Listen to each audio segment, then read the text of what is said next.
using cottons? Okay. Anong nauuna sa face? Eyes. Bakit? Kasi siya yung pinakamalinis na parte. No? Siya yung sterile. Okay? So, wala mo na akong huhubaran dyan. Kung ano lang nilinisan ko, yun lang din ang huhubaran ko. Okay. So, one stroke dun sa upper, from the inner canthus going to the outer canthus, tapon. Okay? Inner, outer, dispose or discard. Then the other side, inner canthus going out.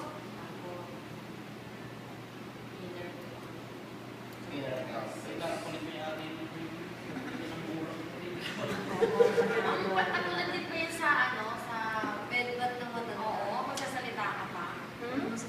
Ay, nasa tesa, dire-diretso lang. Ay, dire-diretso na. Kasi wala nanonood sa'yo. O, kaya lang ako nagsasalita kasi lesson 2 Kasi eh. kung sa iba lang ako gawin ito, No. yung parang iba,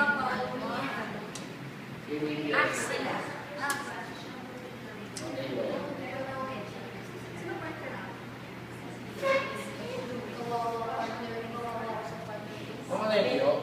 Yes.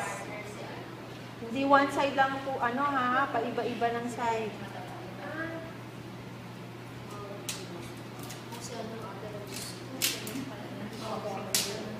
Pat lang ha, hindi yung paganon. Okay? Pwede bang ulitin ko na yung cotton ko? Diba? Sorry, hindi ko inulit na. Okay. Yung tawag doon? Shake.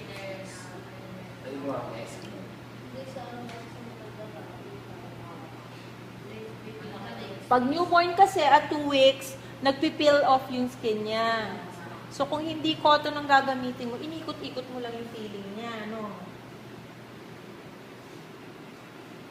So you dry it for every part, like you're done with the chicks, then that's the time you dry it. Ulitin ko nilang ulit na. Huwag gawin sa totoong buhay, baka gawin sa face day. Mas malis na ito.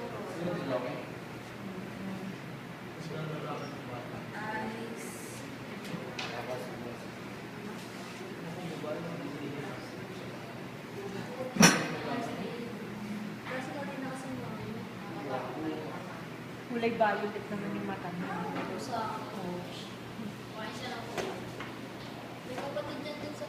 Ang dami nang natulungan niyan. Ang dami nang tinuruan niyan ni Andre. Di ba, Andre? Love you. Sino ba ang pangalan dyan? Kami, galing pa rin niya ito eh. Kasi naman inaksan niya. Kasi may kasi si Andre. Kasi may yung wala. Galing pa rin niya ito eh. Okay. Next is the neck area.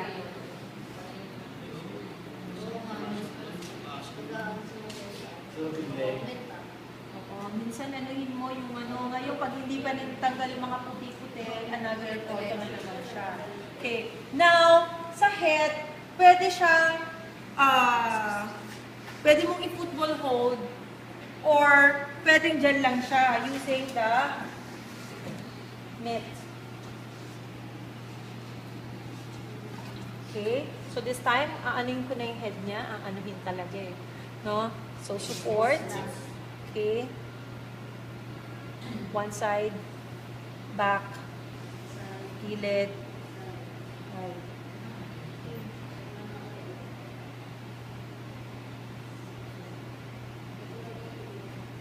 Okay? Ma'am, ayoko po nang ginagawa mong ganyan. Gusto ko po talagang lilinisin. Talagang gusto ko talagang So, matigas ang hindi.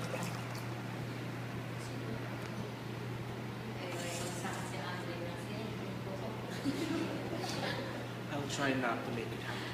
Football hold. Football hold.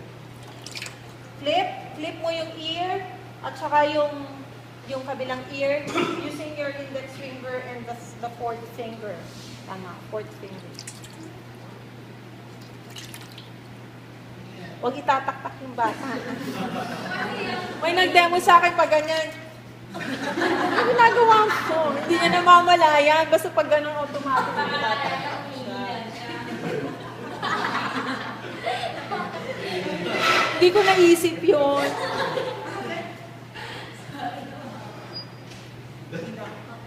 Okay, cover. Pwede na ba? Sigurado yung yaya ng anak ko. Tagal ma. Ang sungit ko sigurado. Tama ba yan? Yaya nila. Anak ng anak ko. Hindi tama yan wiping mo, di ba? Yung mga ganyan. Okay, next is R.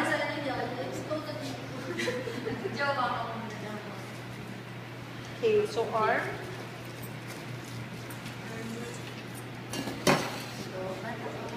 Okay. You have ang wiping anterior using this side, the ventral, anterior, anterior, lateral, lateral, posterior, posterior, lateral, and then the axilla. Okay? So anterior, lateral, medial, to lateral of the mid, okay? Posterior, and the axilla. Kilikili. Okay? And then dry. Okay? Now, nilinisan ko na yung kamay niya using the fingers. Using the fingers. Gutom na. Using the cotton. Ayan. Ganun lang. Okay. Tapos yung palm, ayan yung mabaho eh. You open it. Tapos yung mga in-between. Yung cotton mo, maraming sides din yon, diba? So, pwedeng isa doon, yung kabilang side. Pag nagamit mo na lahat, mag-change ka na ng cotton. No? Huwag mo ilipat-lipat yung dumi na ipinunas mo. Okay? So, done na. Punasan ko na siya. New mitten.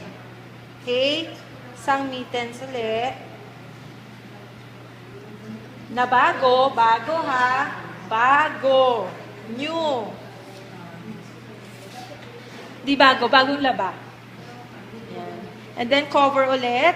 Doon ka naman sa kabilang side. Okay? Ma'am, bakit yung malayo ang inuna mo? Why forearm? Ba't hindi mo na yung malapit sa'yo? When you do bathing, always clean the forearm first before the near arm para hindi mo na matuluan ito. Kasi kung uunahin mo to, tapos pwede mong matuluan ito. Okay? So, clean muna the forearm bago ka mag-near arm. Okay? So, binalot ko na siya. Tapos, I do the near arm. So, sa trunk na ako ngayon.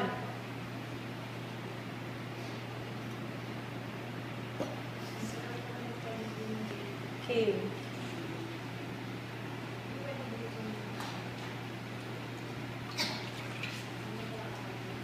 Okay, pa-outward lang, mabilis lang to. Ganon. Tapos, avoid mo yung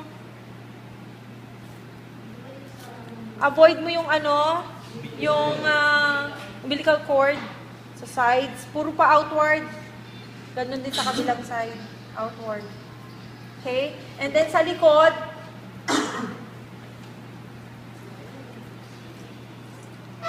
okay, dukutin lang from the nape. Okay? And then, back. Going down. Okay? And then, sides. Side nung knit mo. Okay? And then, dry. Dukot. Walang magpapaupo ng ganyan. Walang magtataob.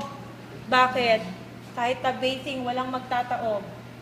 Lagot kayo sa testa pag may nagtaob. Pwedeng sumuka ang bata. And it's uncomfortable for the child. No? So, walang taob, dukot lang. Okay? Question? Wala na. Kasi hindi pa ako tapos. Okay. So, I'm done na with the upper extremity. So, sa nakikita nyo, laging may balot. Ang ini-expose ko lang yung pupunasan. So, wala akong makikitang nakaganyan yan habang mo pinupunasan. Okay? So, dapat laging may balot siya. Okay, na-dry mo, binalot. Okay? So, next is the far leg.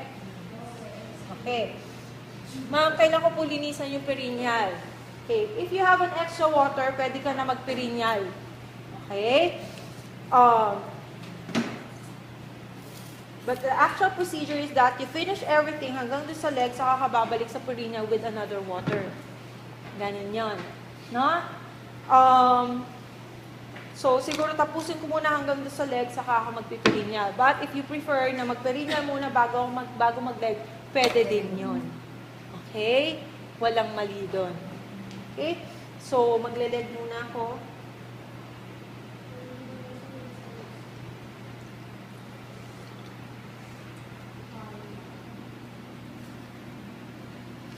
Bigas. Ayan, wag gayahin sa totoong buhay. So, parang arm din. Okay, ganun lang din. Yung iba't ibang sides ng mitt, gamitin nyo. Okay? Then dry. Pwedeng itong sa foot area, pwedeng ano na.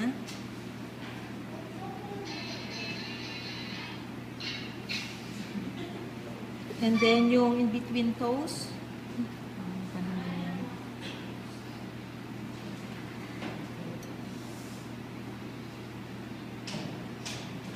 And then dry. And then isuta ng socks. And then balutin. Okay. Ganun din ang gagawin mo dun sa kabilang side. Okay. Now, maglilinis na ako ng kanyang perineal.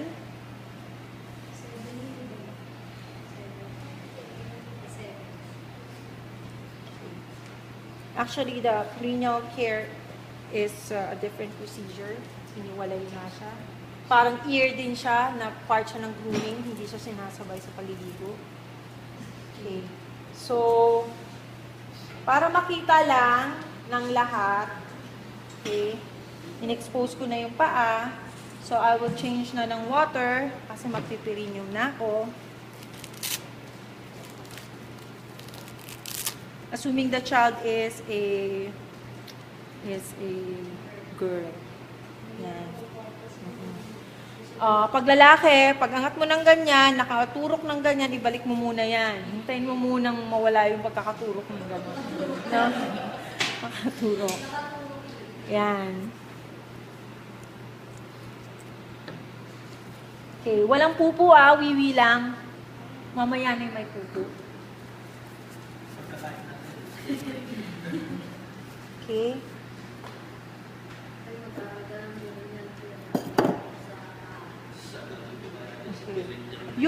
Yung dito sa puson and what you call this? The inguinal area? The singit. Kasi isip ko kilay eh. Okay, you can clean it with washcloth. Yun lang, yung area na yon. Puson, upper, lower abdominal area. Tapos, singit lang, singit. Okay? And then, wipe.